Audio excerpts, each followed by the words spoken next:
Many best wishes to everyone. Greetings on this Gudi Padwa, Chandraman Yugadi in our country. Namaste, good evening. We have before us a very important question this evening.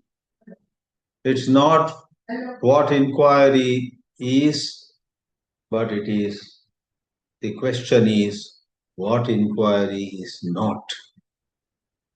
For an error that every human being gets into is imagining a path, a way, a technique, a method, a certain set of steps to arrive at unconditional freedom.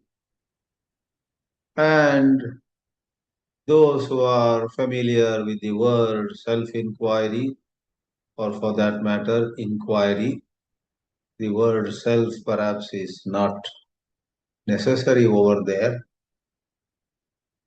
Maybe adding the word self to make it a compound word, self-inquiry, itself does certain injustice to the theme. Others may try to throw light on that. I will not go into it. But using the word inquiry, what inquiry is not has to be grasped, and that grasping what it is not certainly can help us stop going in circles in the domain of falsehood.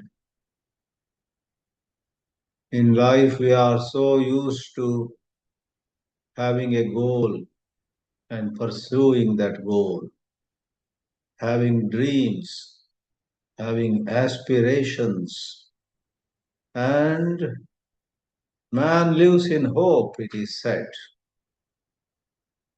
No wonder, even when we grapple with these sublime teachings, old hopes perhaps take a back seat, which is not easy, but if they do, new hopes take their place.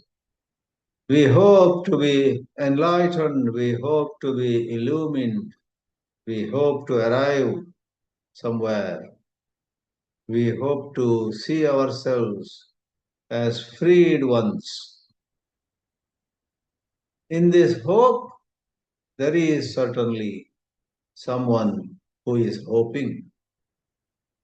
And more we enjoy this hope, more we vicariously see ourselves as liberated, more we imagine we got it and somebody else did not get it. I better tell him and clarify to him. He doesn't know, I know it. All these activities of thought, when we look at them, it's easy to see they strengthen the I. Then that cannot constitute inquiry. To see that here is a thought process, here is a kind of going about this business of freedom, where actually I am tying myself down in yet another way. The seeing is of value. Interestingly, even those like Ramana Maharshi, who talked apparently about a method of asking, who am I, and so on, have clarified that this question, who am I, also drops away.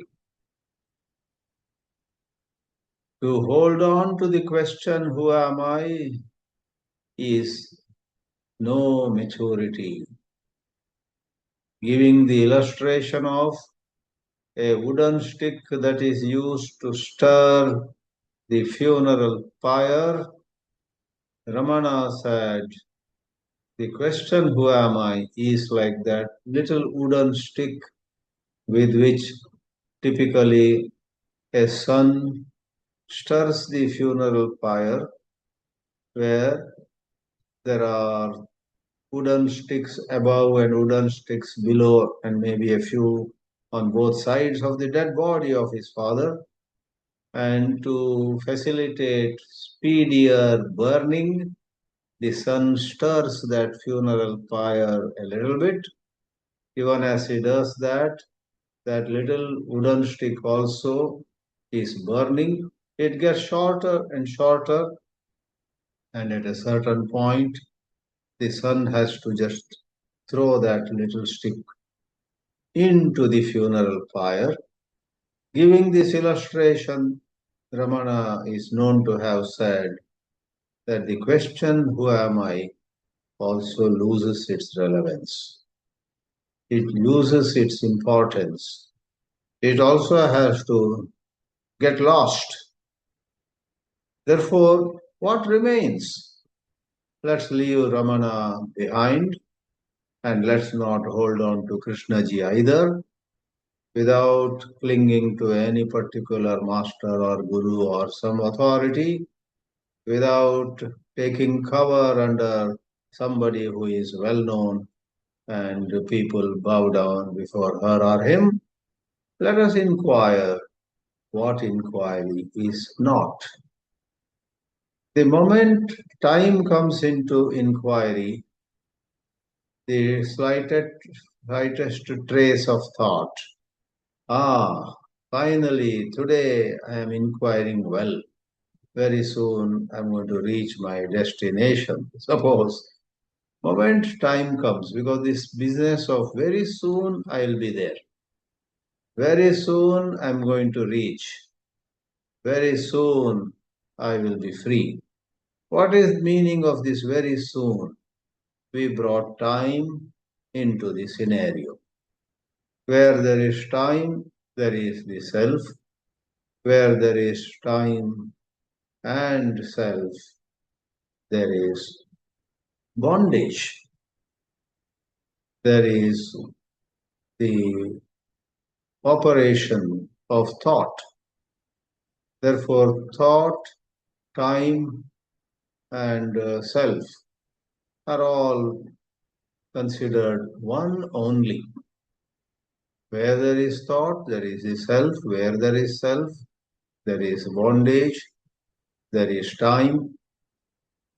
And some of you surely remember how Krishnaji speaks with so much of mystical insights blended with poetry and says, when time ends, the self ends, and it is a death, and in that death, there is the awakening.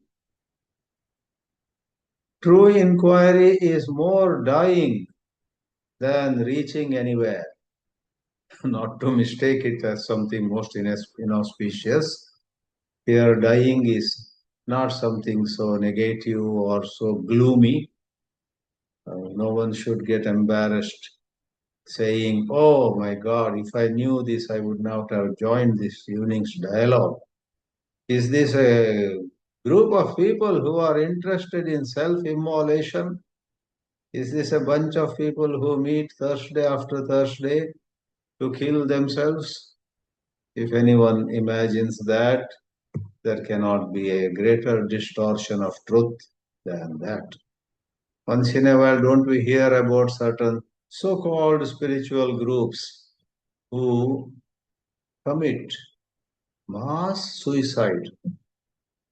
I don't know how many years ago it was, not in some developing country or in some country blamed or wrongly imagined to be backward, because in this world there are all these lobbies.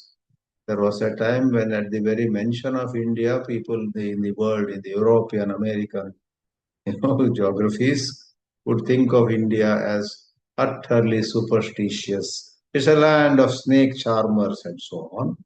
Let me not go more into it. But I'm saying there was probably some 30 or 40 years ago a notorious incident in the city of San Diego in Southern California. You go a few miles further south, you enter Mexico. That's its location. And one morning, the police found, if I remember right, more than 30 people dead together in a hall with white cloth upon their body. They covered themselves, and I don't know what they consumed or what they did. They all were supposed to be spiritual practitioners, mass suicide, and information about them was pretty clear. Their leader somehow convinced all of them that in his insights, in his supernatural visions, he figured it out that this night, if all of us die, we are going to heaven. Therefore, it is most wise for us to die together this night. And look at the amount of brainwashing that he successfully did, and he himself also joined them. All of them died together, probably taking some cyanide or some poison. I should not go so much into that kind of scenario, but I think it's not all that irrelevant also. When we say it is in dying that we'll know what it is to live, it is death that is this awakening. We in no way mean that kind of suicide. On the contrary, in Krishnaji's teachings, death is equated with finding love.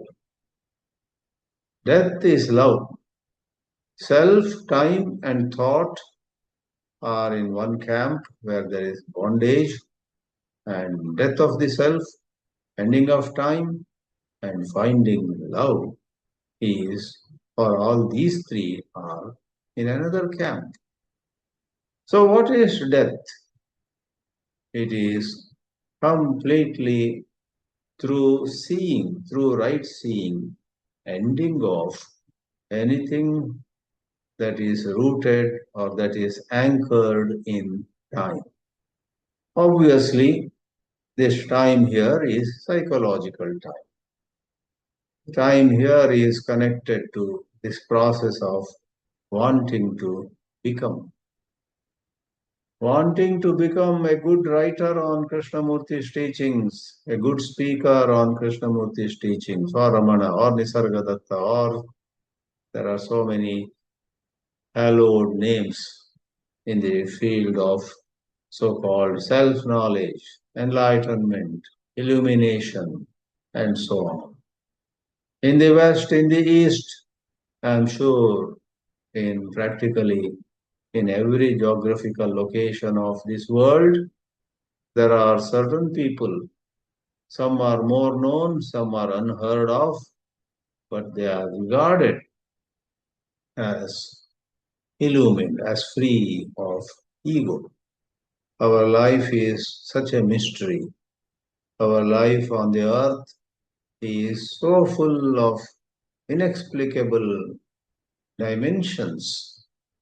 What we generally do carrying on from day to next day is such a shallow affair. We are caught in our dreams, our ambitions. We are caught in our own fancies. Those who win Nobel Prizes in physics or economics or other subjects also are in the same fanciful world, alas. How sad, how pathetic, how undesirable it is to spend the whole life running after some image, running after something of this dualistic world. Even if you say there are some scientists who don't care for Nobel Prize or any award like that, but they are in deep love with what they are trying to find out in their laboratories, I would humbly ask a question. Is that truly freedom from the self? Or is it an absorption A child may be absorbed in playing with a toy. The child may not have any ambitious thought. The child is not seeking some applause, some attention from elders. The child, though some children at times are seeking attention from adults, that's a different case. But I am referring to a case of some child so fond of a certain toy and not even responding to the mother's calling him for lunch, dinner, food, or it's time to sleep. My child, come and sleep. But the child is absorbed in exploring that toy. Ah, this is so beautiful. How nice this is. I press this button, such thing happens. I press that button, such and such thing happens. And that kind of absorption is not freedom. Therefore, this is something to be inquired into.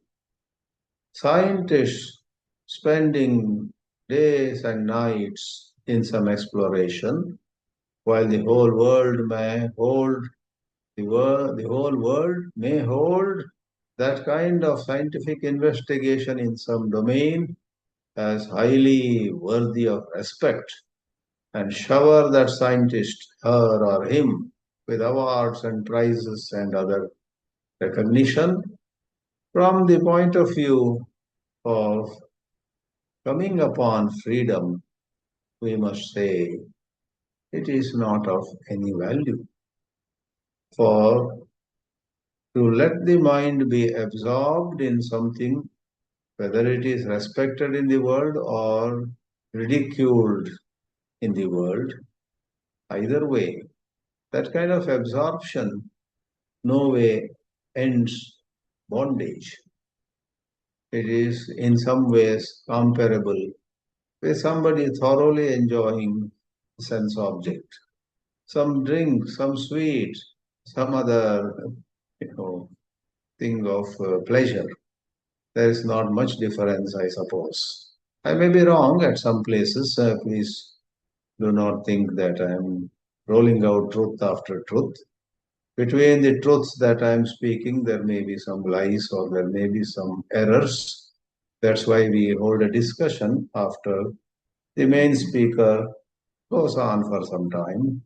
I too will stop in a couple of minutes. So, friends, what inquiry is not? Essentially, inquiry is not really any doing. It is seeing, yes, but we should not take seeing for granted. The moment we say, no, nowadays I don't do anything, I sit down and see my thoughts. I very carefully see my thoughts. I look for certain bugs in my thinking process. And I am confident I am doing it very rightly. Oh, moment you put a label upon yourself, I am doing it so well today. And to make others happy, you may compliment whoever comes to discuss with you. Thanks to the company of all of you who are so good inquiry, my inquiry also has grown a lot, blah, blah, blah. All that is all right for some friendly chit chat. Nobody condemns such a friendly chit chat. Even some of us sometimes say, I often say that, you know, my spending 10 years in Rajghat helped me tremendously. And uh, otherwise, I would not have got certain understanding at all. Discussing with both people on the campus, Rajesh Dalal or Kabir Jaitirtha or Professor Krishna, not only them, but so many visitors. Harshadji also used to come once in a while. We had short walks, if not long walks. We had short discussions, if not long ones. But it was such a great joy. In a sense, it is true that we gain better understanding. We can say it's not wrong, nothing to condemn, to say I have come a long way. But really speaking, there is no coming a long way, there is no going a long way, or it is all like I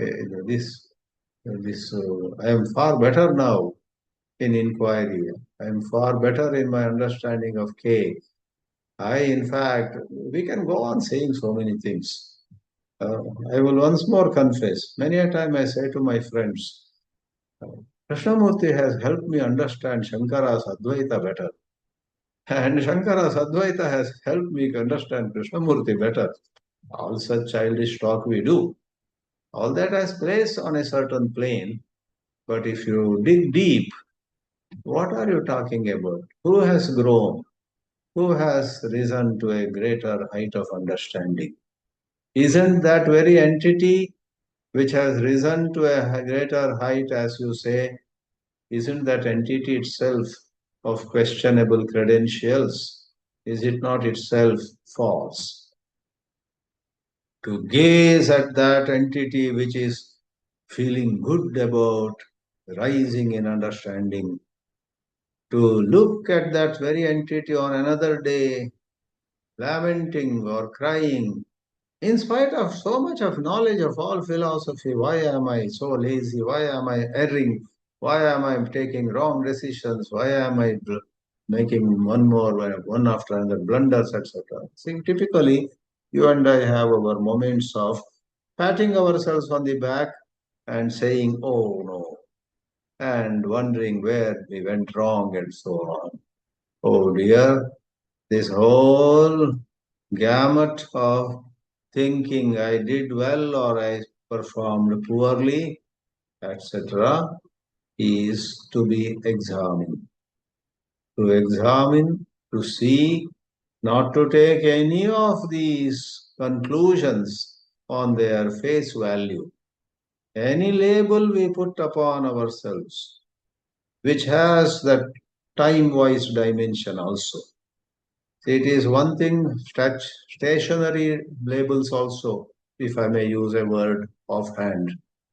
I stand before a mirror and I say, well, I have gained weight. So that is a stationary description.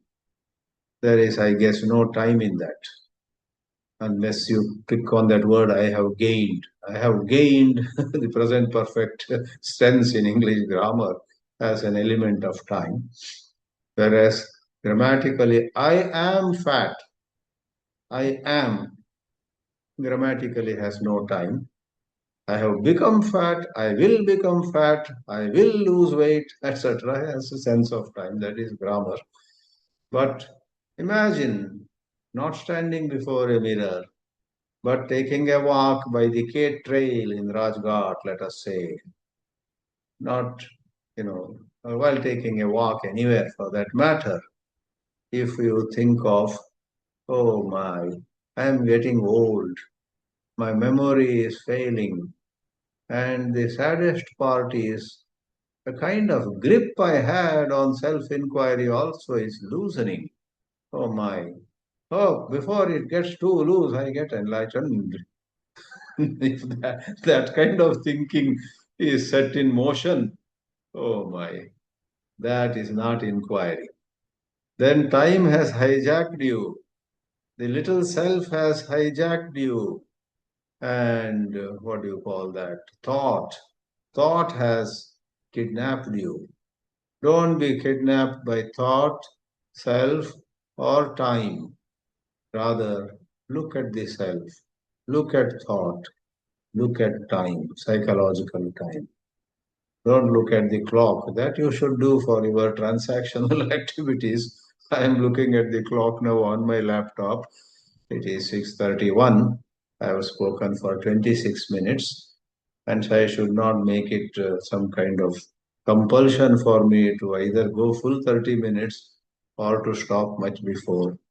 I guess in these matters, one should not be too much stuck in norms or somebody's concepts. At the same time, let me not go on and on. I have just, in a random manner, I have shared some thoughts about what inquiry is not. In a single sentence, whatever is on the axis of time is not inquiry. Inquiry requires questioning that moment in time itself. This is my 2 cents. I once more would say I may not be all that precise, or I might have been precise. One doesn't know. Over to others. Thank you very much. Harshad sir. Harshad. Yeah. Hello. Thank you, Swamiji. And this topic about inquiry, I don't have too many words to speak on that, but I I can say something about when I became curious to look inward. Generally, what we do, we read many people, many philosophers, and then we think about it, and then we come to some conclusions and gather more knowledge. And that is not inquiry, I feel, gathering knowledge of what other people have said. But when we become curious to look at our inner world, uh, looking but not without any motive. And that what happened to me when I read in Krishnamurti book that all our problems are coming from thinking, and from thinking comes the sense of I or me, and then there is a duality between thinker and thought. And Krishnaji said that our problems of psychological nature are coming because of this duality between thinker and thought. So that really made me curious to look because I had many problems, but I had never really looked at the source. And Krishnaji said that it is coming from thinking. So if a person wants to understand how these problems are arising, like fear, anger, jealousy, one has to go right at the root from where thinking is arising. And with all the energy, curiosity, attention, when I try to look at the inner world, there was nothing there. And there was some kind of space. And that seemed to be something, first time it seemed to me that there is another dimension within us which is not thinking and feeling, and it is just looking, and looking without any motive. Because initially we have a motive, but when we are able to look at the inner world and even at the outer world without motive, without gathering the knowledge, without trying to find out anything, then that kind of looking is the direct perception. And that kind of perception tells us everything which we need to know uh, about how the problems are arising in our daily life.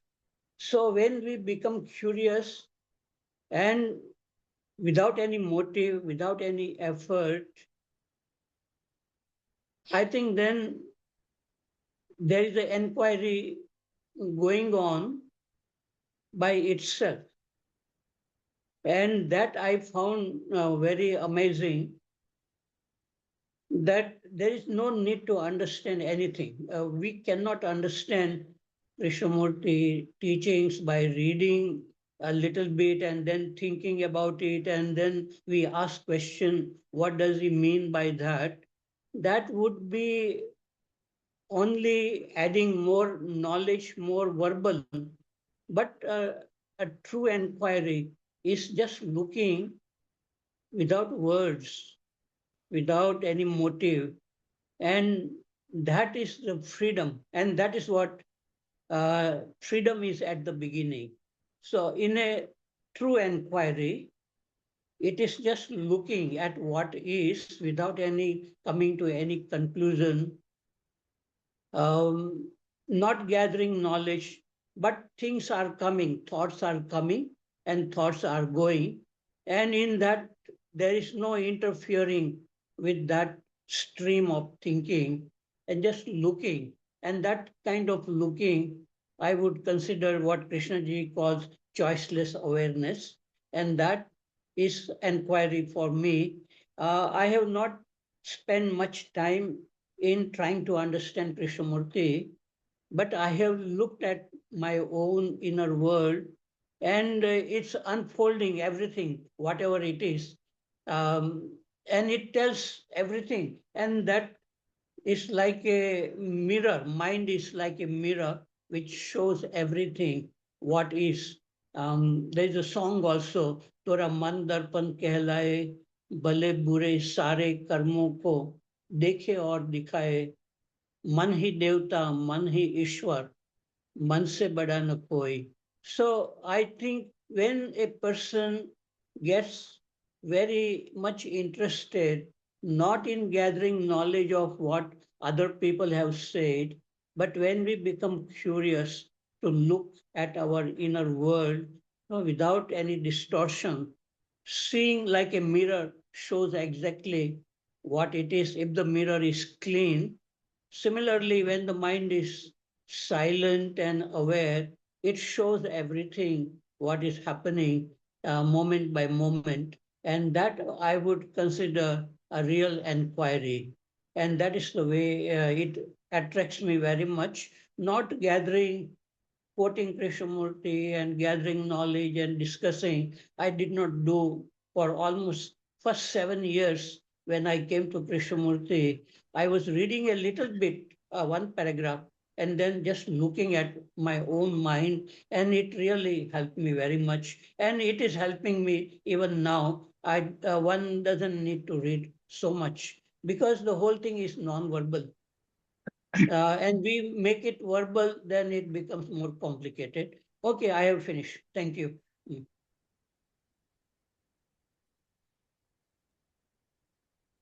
Rajendran sir. Rajendran ji. Yeah. Good evening. Good evening to all. Thank you, Kamlesh. Thank you, Swamiji. And thank you, Harshad ji. Just what is self-inquiry? Who is the self and who is the inquirer?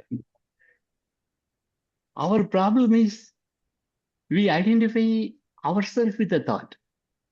A single thought generates multiple emotions. And those emotions in turn generate multiple thoughts. So this is a vicious circle. Are we really our thoughts? Are we really our emotions? For example, it is very simple. It is a subject-object relationship. Say, I am looking at a tree in front of me. When I'm able to see the tree, I am not the tree. I see a homeless man sitting there by the side of the tree. I am able to see, I see him. So I am not the homeless man. Then I see my body. Then I am not my body. When I see quietly, I observe my thoughts also. Then I am not my thoughts. It's very simple. Because truth is always simple. The simple things, it is not attractive to us. It is simple means then everybody will see the truth and we want it complicated. So that is a struggle. So when we realize, when we become aware, when we realize that we are not the tree, we are not the homeless man, we are not our body, we are not our thoughts. When we see, this is very simple. When I am not the body, then I am not the brain also.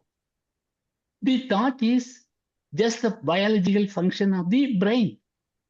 Why we always identify ourselves with the thought and the voice in the head? We identify, so as if our conscience is speaking, as if we are speaking. The voice dictates. The worst prison is, which is the worst and most difficult prison is the prison which we are not aware that we are in the prison. So we are living in the prison. So the first step for me is refuse to identify, not refusing, realize that we are not our thoughts. When we are not our body, see, if I am the body, then how am I able to see it? So when I see my thoughts also, then I am not the thoughts. If I am the thought, then how can I see it?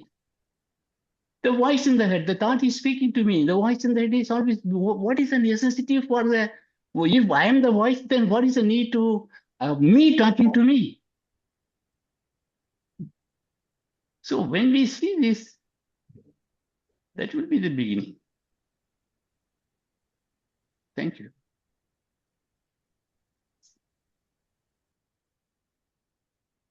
Swamiji, do you want to say something on this?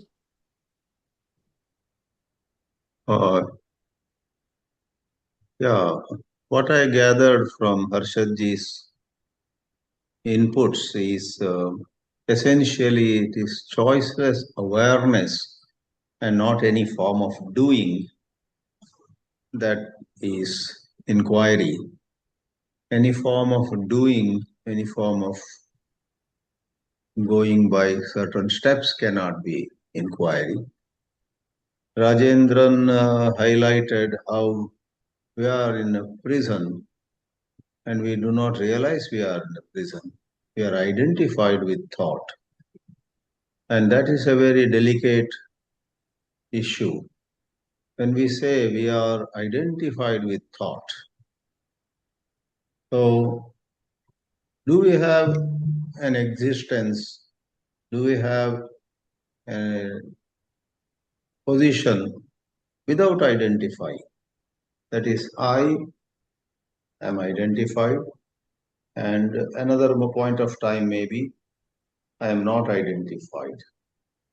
So, what is this I, which either gets identified or stays without identification? That's a very profound question. And what seems to be the way to resolve it is its limitation of language. When there is identification, there is the sense of I that is identified, and there is something with which one is identified. If there were to be no identification at all, then there is nothing like an I which is free from identification. The I that rises, what you call simultaneously with identification. The I and something outside with which it identifies, so they rise together. When there is no identification, the I also is absent. Though we may call it a certain awareness remains, but to think of awareness as something that is remaining over there would also not be very tenable. Though Advaita Vedanta talks about certain sakshi, witnessing consciousness remains. But in Krishnaji's terminology, or the way Krishnaji went about throwing light on all this matter, he rather preferred not to mention of something that remains, something that has independent existence. In fact, he thought that's another trap. Therefore, that was the issue between Shankara and Buddha also in the good old days, and today also between Advaita Vedanta and J. Krishnamurti. You have this little bit of issue. Advaita Vedanta says there is something free of identification. And Krishnamurti's language seems to make us look at it this way, that when there is no identification, there is no I. There is nothing like the I that remains. To imagine that there is some I that remains would be another, self only, etc. Many have talked about it. I would only share my own thought, as well as somewhere Swami Sarvapriyananda, who has been going around these days quite a lot, has also said that this debate is more a matter of language. Because I think Harshadji also said in his few words, moment you verbalize, you lose grip on the matter. Once you verbalize, to say there is no self, nothing remains when inquiry reaches its culmination. And to say something remains, both for those who say, the wise people, both are true, but for those who only hold on to the words, both are false, because to imagine this, there is a self that remains, and to imagine there is nothing that remains are both imagination only. Anyway, I just wanted to respond to the wonderful submissions of both Rajendran and Harshadji. There is this very subtle question with which we have to grapple. What is there something in the hypothetical case of no identification? Thank you. Dr. Kulkarni. नमस्कार सबको, धन्यवाद. So, before I start, there are two things in inquiry. One is made inquiry, second one is happening inquiry.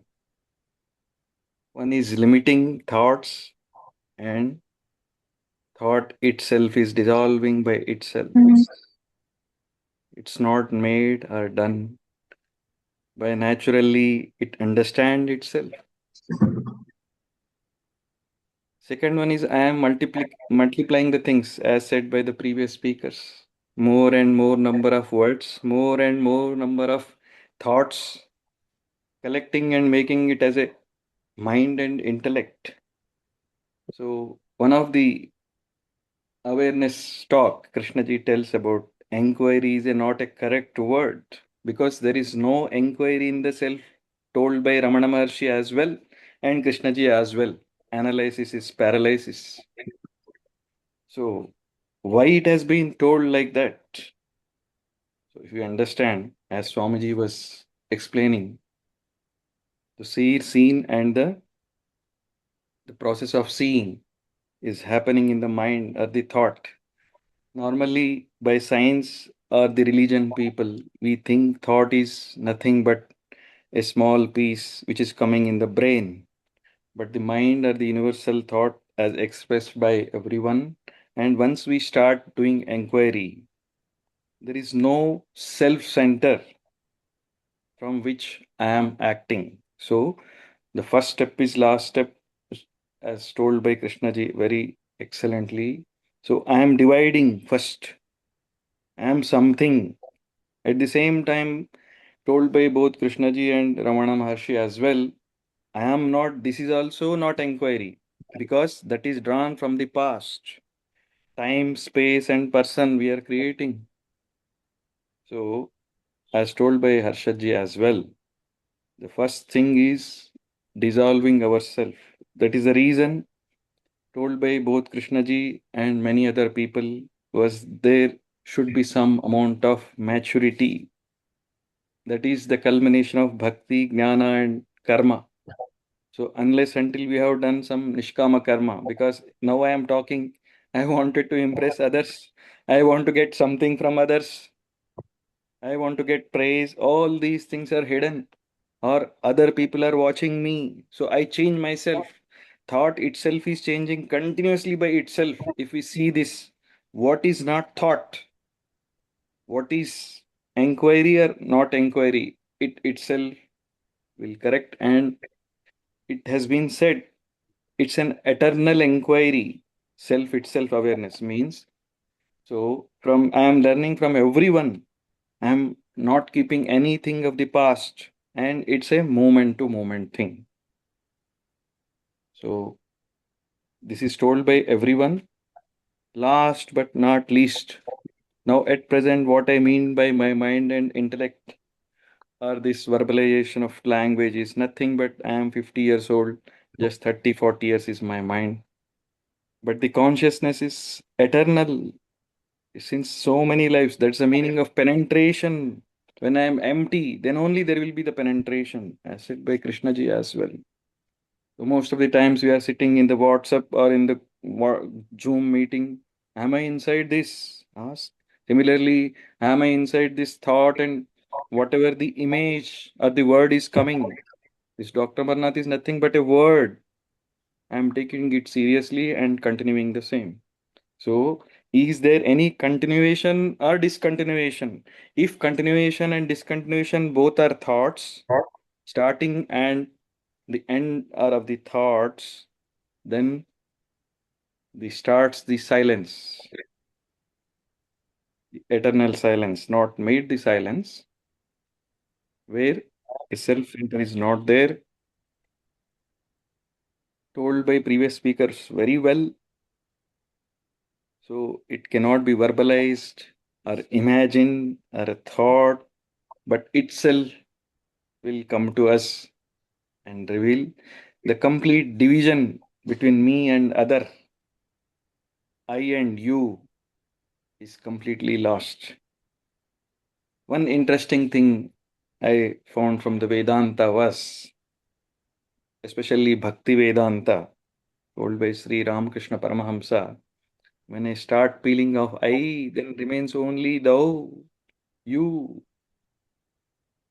Then he says, the rascal I, this rascal is I is nothing but woman and gold. That is the Dehatma Bhava. And accumulation, whether it's a knowledge accumulation or money accumulation. Or many Krishnaji's meeting or many meetings are telling Ramakrishna, Ramana and Krishna, and I started gathering these words as well, as told by Swamiji. So it's a very subtle thing. So one is thought, second is consciousness, one is concentration, second one is awareness. One is losing everything continuously, yet gaining nothing, at losing nothing, because as told by Swamiji, identification and non-identification both are part of inquiry. So initially there is identification, yes, you should do. Then non-identification, then which is nothing identifiable or non-identifiable. Then it takes over. It takes over. It's told by Ramana as well and Krishnaji as well. So, which is happening by itself naturally, unknowingly. So, we are discussing always the known. And I am expanding the known continuously. Similarly, one place Krishnaji mentions thought is nothing but world. Now I feel that that's a small part, but the world and thought are not different. Is this right? If I don't think now what I am, first of all, what we do is we justify, we evaluate, we judge, we condemn. I am not this. This is an old pattern, repeating the same again and again. So that's why कोई उगादि के बारे में पूछ रहा था तो मैंने लिखा है कि उगादि का मतलब क्या है, जो नया है जिसमें पुराना नहीं है भाई, और वो सदा रहने वाला आने जाने वाला उगादि नहीं है. So again, for everyone it looks like just a concept and all, but it cannot be explained by words. Explanation is cannot be given. This cannot be described as told by you as well. Thank you very much. Prasad, sir. Namaste, sir. Namaste to everybody. The topic is what is not inquiry. They are not asking what is inquiry. Swamiji has made it clear that it is what is not inquiry. For me, I mean, for me, what is not inquiry? Following an authority is not inquiry. However great he is, however ancient, time honored, all that. But following somebody is not inquiry. Similarly, taking a particular subject and then gathering information about that subject. A subject like what is the higher self, what is the lower self, things like that. Gathering information about a particular subject or about a particular direction is not inquiry.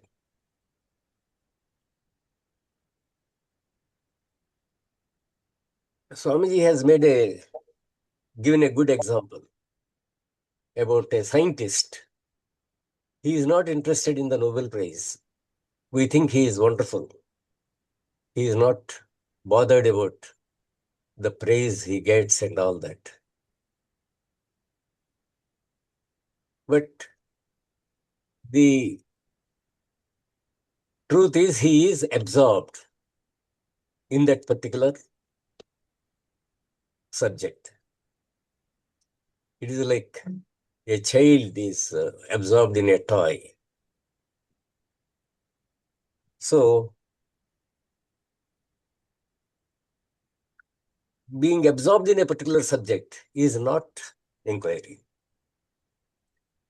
So then what is inquiry? If these are not what we normally think as inquiry, just reading and reading Krishnamurti is not inquiry. Not that reading has no value. Reading has a value. But as Harshadji has said, to read something and then go into it and applying it to yourself, that is inquiry. And Harshadji has simply said it. Observing what is inquiry. That is the important thing. To observe what is happening. If I go on talking, it means that is myself revealing itself. It wants a play. It is an outlet. Nobody listens to me.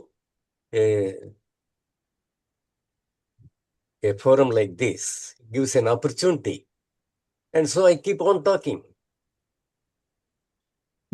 I keep on raising the hand 2 times, 3 times, 4 times. These are all manifestations of yourself, according to me. That's maybe I am wrong. Swamiji himself said, I may not be always correct. So I also may not be correct. But basically, observing your own conduct, your own behavior, your own reactions, that is inquiry. I think that is what Harshadji has said. That is the meaning of what he said. You see, we have a habit of praising everybody, everything. All participants are praised. We have to understand our conduct and all that. So, I am giving you a personal example. I gave a loan of 10 lakhs to somebody. He is not returning me even when I ask. In spite of there being a promissory note and all that. What is my reaction? Am I angry with him? Am I cursing him? Or am I trying to collect my money in a more polite way. Going to him, reminding him, even though you think it is very unfair of him to put you to that trouble. So these are all incidents, accidents. With your wife, there are so many incidents in which you differ and things like that. So many incidents, experiences of life. You have to observe them. Observe them with a free mind. Observe them without any prejudice. Don't start with some assumption. Don't, that type of observation, that according to me seems to be inquiry, particularly in the light of Krishnamurti's teaching. Going into so many things like big self, small self and all that, Krishnamurti never bothered about the big self, even though he said there is something sacred in life. He has not denied the sacred. There is a sacred, but that is not what we think. That is not our rituals. You can't find it by our rituals and by our assertions, our discussions and all that. To find that sacred, that is inquiry. Thank you, sir.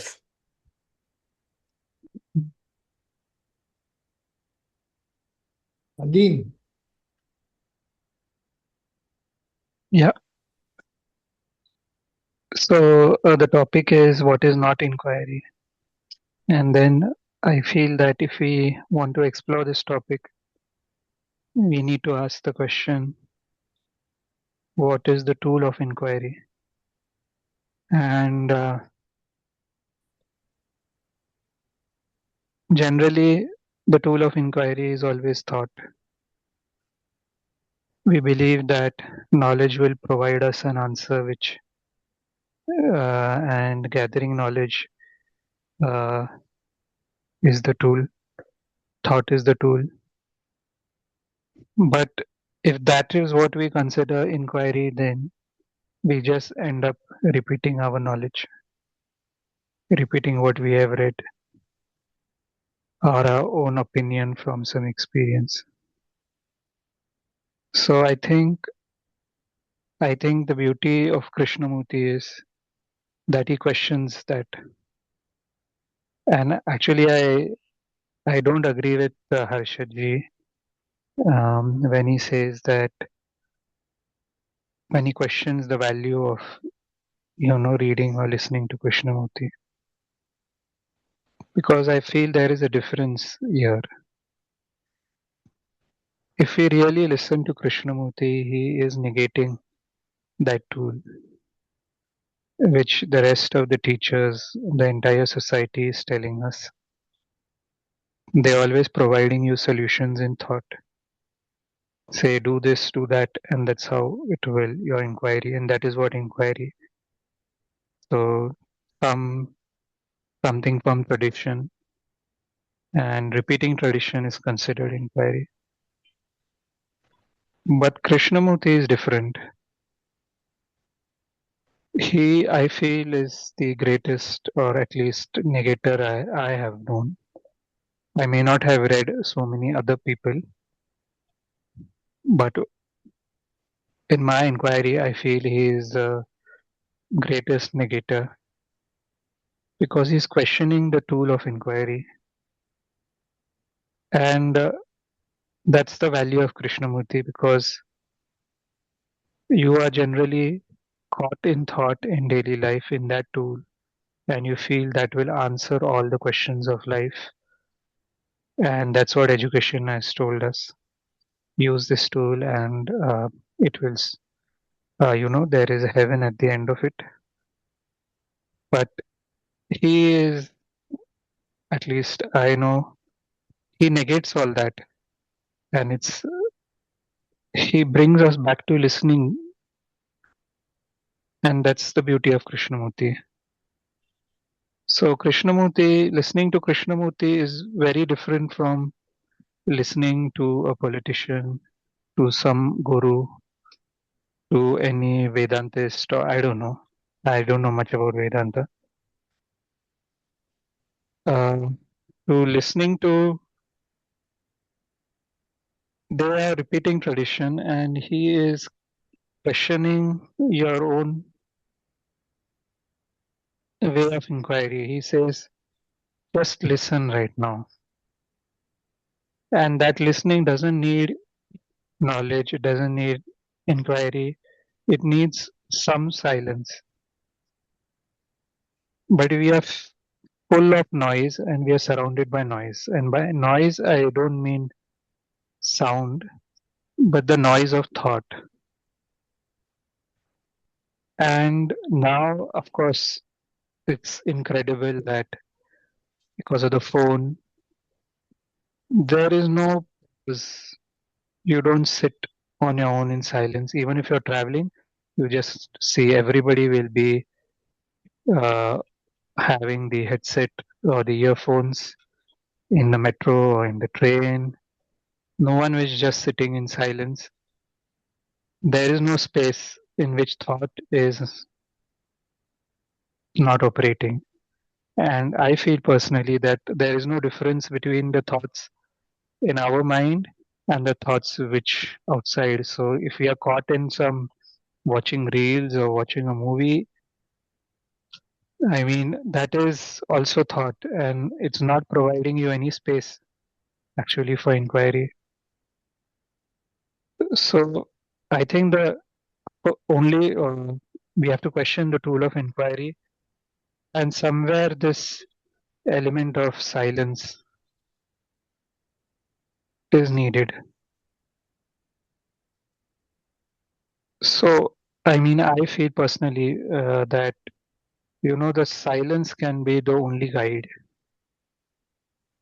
So that is the space. It is the awareness. It is the listening. It is the space in which your emotions can flower, your feelings can flower. If you're constantly on your phone, you feel that it is going to get rid of your stress, but it doesn't. Whereas if you're on your own, go for a walk, maybe that feeling arises, it has some space and it moves. But that space is not there if you're constantly reading, constantly discussing.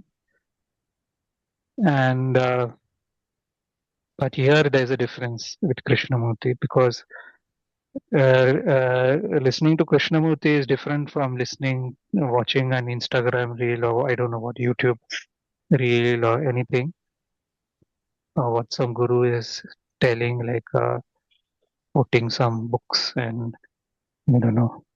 Because Krishnamurti is questioning, he brings you to the point and he's negating and where your thought cannot escape. And then, even to listen to him, you need a certain amount of silence. You realize that after some time. And then you understand the value of silence. And then I think that is the only guide. But for us in daily life, if we don't have that silence, then I think Krishnamurti is a great way of at least starting and listening to it. Until we don't come to that point, we are actually not inquiring. So the inquiry can only happen in silence, I feel. As someone said that it's a happening, it's not a repetition. So I think that part is kind of lost. And otherwise, I can stop listening to Krishnamurti. It doesn't make a difference. But if someone says something, I'll still have the same reactions and all that. If my identity is questioned, then at that moment, am I silent? And am I aware of what is happening in me? That's all that matters at that moment. But if I'm just reacting through thought, then lost. I mean, then you have all these wars. I mean, and all the propaganda I don't see even a single opinion maker who's not biased. I mean, they're always trying to take sides. And no one has this wholeness and impartiality, because we are caught in words. So yeah, I feel we have to question the tool of inquiry, and only then that inquiry starts, I feel. Yeah, and that's all I wanted to say. Thank you. Dinesh Waghmare. Are you able to hear my voice? Yes. Yeah. I can only express my views. First of all, thank you all earlier speakers. What is inquiry? Then we will see what is not inquiry. Basically, in my views, we are either misinterpreting that word, or we are glorifying that word, or we are giving it a different meaning altogether. Anyway, inquiry is an official process to find out cause of something. This is one of the meaning of inquiry, to find out the cause. And this is simple dictionary meaning, but we are giving it many meanings. That is our lookout. Actually, that is our options. Another thing is, inquiry is about feeding your human system needs. Inquiry is about feeding your human system needs. Say, for example, your stomach is empty and you want some food. Then you start inquiring where I can get food.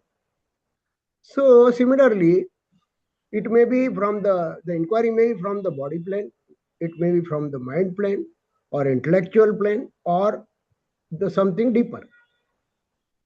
And I'm sorry, as far as my experimentation goes and my experience goes, and whatever my observation is, you have to fulfill all the things, all the plain inquiries.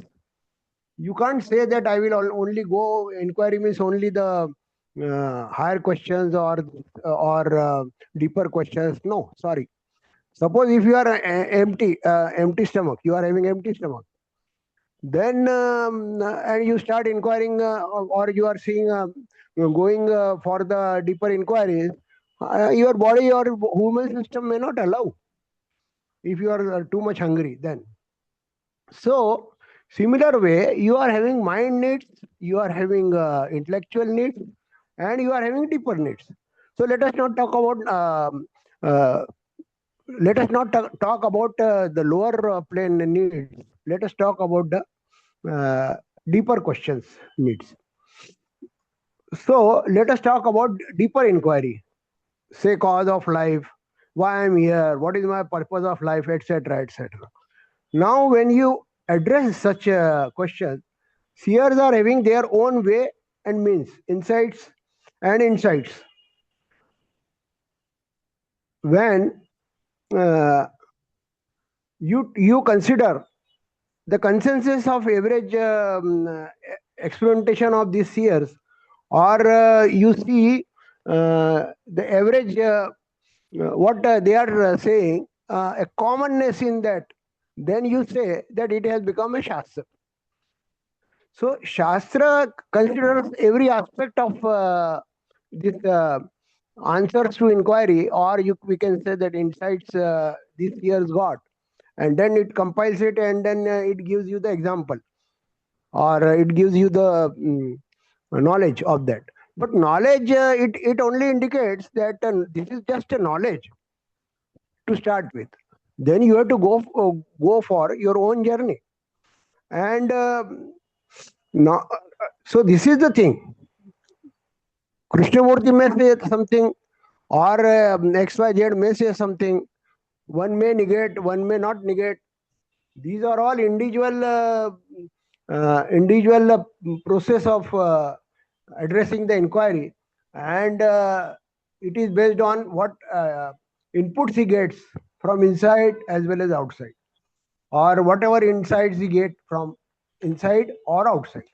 So it depends on the individual. And to praise one gentleman and to discard other is simply a division. And when you say that, then you immediately your mind is closed. One has to see how the mind works. The mind, more you accept the things, whether it is inquiry or not inquiry or everything, then more you go for that, then the mind becomes open. Openness sees everything. Mind, when it becomes open, it sees everything as a acceptable thing, or it remains with it. It doesn't neither discards nor accepts. So it remains. It sees it as a what is means that he sees it as a whatever is there, and when you are having that stance, then only it can be said that you are really addressing or progressing the things. This is what my views are. Now, what is inquiry and what is not inquiry, this is also my mind game, basically. Mind wants to accept one thing and rejects another thing. So this is, again, we are trapping ourselves in a duality. Mind will really become silent when it will not move in this. It will thoroughly understand this game, and then it remains immediately. It gets the wisdom and it remains away from it. So, despite of its movements, it remains free. That's what I want to say. Thank you. What are Swamiji's views? Oh, I would welcome all these views. I don't have more to say at this moment. I think all these are good exercises in thinking. And the truth is somewhere above this field of thinking. I guess some forms of thinking are conducive. Some forms of thinking might be strengthening our bondage. On the whole, these dialogues involve every one of us in inquiry. Again and again, we see what might be trapping us and what might be giving us a little relief. And it is for everyone to see, oh, I'm getting trapped here, and then step back. So finally, I guess it is negation only that releases us, negation. Not any comfortable concept, but letting. What, Okay, thank you. Thank you. what I mean to say, according to me, the Krishnamurti's negation is not to generate any thought, or not to emerge any thought from inside. And that can only happen when you see the things as it is. Say Trump is there. So Trump is there and Trump is like this only. Swamiji is like this only.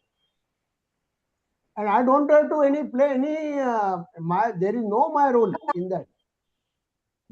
Similarly, this whole galaxy is like this only. Whatever I am seeing it as a what is, it is like that only. I don't have to, I can't say my ego cannot do anything, or I can't interfere in it, or I have to just be there. That's all. Thank you. Well said. Just be and just see. Yes. Right, sir. Ravi Kaushal. Yes, sir. Am I audible, sir? Yes. Yes, sir. So today's topic is that what inquiry is not. And, to me, I think to see that what is actually what actually is inquiry. To see that thing also is an inquiry. I think inquiry needs a mind which is is a serious mind. is a really serious and enthusiastic mind.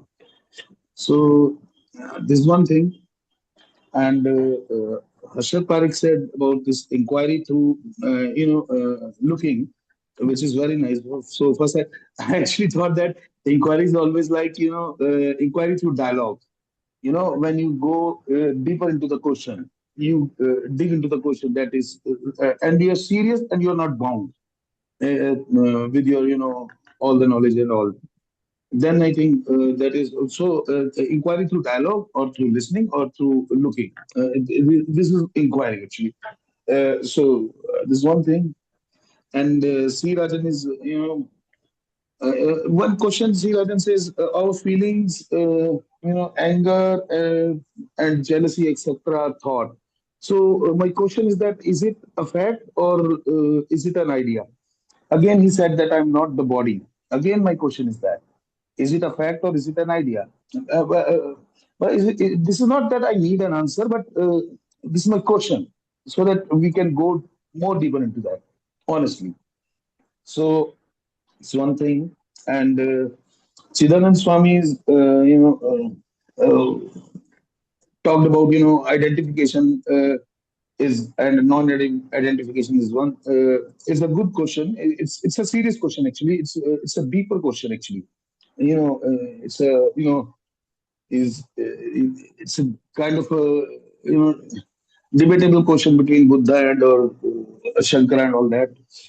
But yeah, and he said a nice statement about the hypothetical state of non-identification. So it's nice. So and Ek Kulkarni sir says inquiry is not analysis is paralysis kind of thing. So analysis is paralysis is one thing, and inquiry is total another kind of seriousness. Totally another kind of seriousness. And when you talked about all that, nishkam karma, it's all thought to dissolve the self. You bring nishkam karma and all that. It's all created by thought. Again, the eternal silence is needed. I think I caution that. It's a kind of, I see that this is kind of a philosophical sermons. It's a lethargic way of responding, and, to keep on repeating the things. There is no inquiry. These kind of statements are philosophical statements, and it has no value. It is not a serious thing. It is not going deeper into the things to see something new, to go further from your what you know. So and also we must talk about Ramana or K. I also see that it is again the mind is falling in images. So there's no Ramana or K. There is you and me here. And Prasad sir sees Prasad sir sees this question. What inquiry is not from another from another scale, and I see it from another scale. So he talked what inquiry is not is that uh, when the mind is not observing these kind of things, and I see there is what actually this is a pattern which K thing in terms what love is not. So this is the pattern when you're saying that what inquiry is not. So I see it from another point, another vision. I see that what inquiry is not. You see, silence is not inquiry. Inquiry cannot touch silence. So awareness itself is not inquiry. You cannot inquire this awareness through these things. I think so. I see it, and both are. I see that both have their own value of seeing. I'm not condemning. Rather, it is a good way of seeing the thing. What Prashad sir is saying. So this is just how we. This shows how we can see differently from and And you said, sir, observing is inquiry. So is it so, sir? Is it so, sir? Ki inquiry is observing things. When you're observing things, I think that is seeing. And sometimes seeing is different from inquiry. Sometimes. So, and one thing, sir, through inquiry you cannot find sacred. Through inquiry you cannot test sacred. And Sir Adeen sir talked very beautiful about even reading K is also can also be an inquiry. Reading K is so beautiful thing. So, but somewhere he talked about the listening K is totally different from another. Then he's undervaluing the very fundamental thing which is listening, and he's valuing K. If you know how to listen, you listen everything, every goddamn thing, whether it is said by K or P or T or C. So this is one thing, and Ravi Kaushal, yes, yes, yes. please be brief, sir. Okay. So to me, inquiry, what inquiry is a seriousness actually, and I feel that, including me, I feel that we generally talk here, but inquiry is totally different thing. It is not about you and me. It is going deeper into the subject to see the whole structure, to open the thing, to open the thing. Thank you, sir. Arun Partha. Yeah, hi. Good evening, everyone. So my question is, I in this entire discussion what we had, no, the doubt which arose for me is like, what is the difference between this inquiry and meditation? Because most of the things the participants referred to, I felt that is a part of meditation, and some participants mentioned something about inquiry. That is what my understanding was, and through that, I just felt like what is not inquiry, we could define it as meditation. So, Harshad sir or Chidanandji, if he's there, please answer. Thank you. Harshad sir. When we have some topic for inquiry, we go in one direction. But in our life, a problem comes when we don't know. And then at that time, we need this awareness to see. So a real inquiry means seeing what is and not meditating on a particular topic. And what we are doing here is that we have a topic, and on that we are speaking. But a real inquiry means, to me, ongoing effortless awareness of what is. And in that, there is no topic. Whatever is coming is seen as it is, and that is, I would call meditation or whatever word we use, but that is what is necessary, ongoing, effortless, motiveless seeing.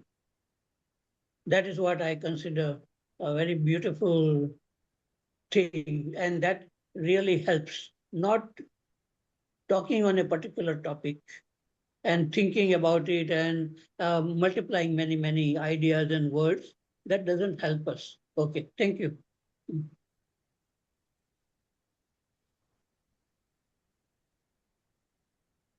Okay, Modak Sahab, you allowed me to speak. According to me, the inquiry has got nothing to do with meditation. Inquiry is not ego's affair. The real inquiry is not ego's affair. The meditation, etc., are the way to address that. That's what I feel. Any addressing to the questions raised or whatever the reflection on mind or body or your intellect, that is when you address it, then it comes under various methods, systems and all that. So basically meditation is for ego and inquiry is something coming from the deeper. Thank you. So basically, it is a very complicated question because inquiry is also related to the ego and meditation is also related to the ego. When you eliminate ego, there is no need for inquiry or no need for the meditation. So we will have to we will discuss in next time. Yeah, right. Because time is up, and Katyayani wants to say something. Let us allow her. Katyayani.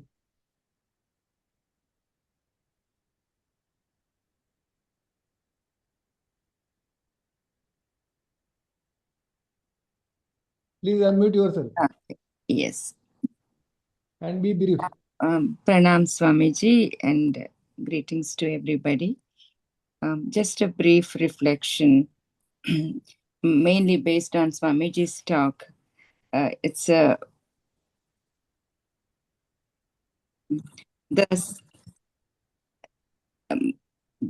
self that claims progress is the same self that suffers. So time sustains that self and thought narrates that self. So inquiry based on this, inquiry is not the improvement of the self, but seeing the falseness of that self altogether. And my quiet observation is when Swamiji ended, I may be imprecise, one doesn't know, that itself opens a broad-minded approach. It actually prevents this kind of hesitation is not a weakness, but it actually turns the insight into a doctrine in a sense that it turns the observation into an authority.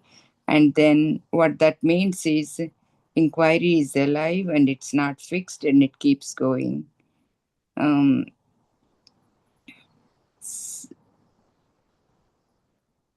that's my observation. So when we say look at thought, then we say who or what is looking. And that's what actually Parekh also elaborated.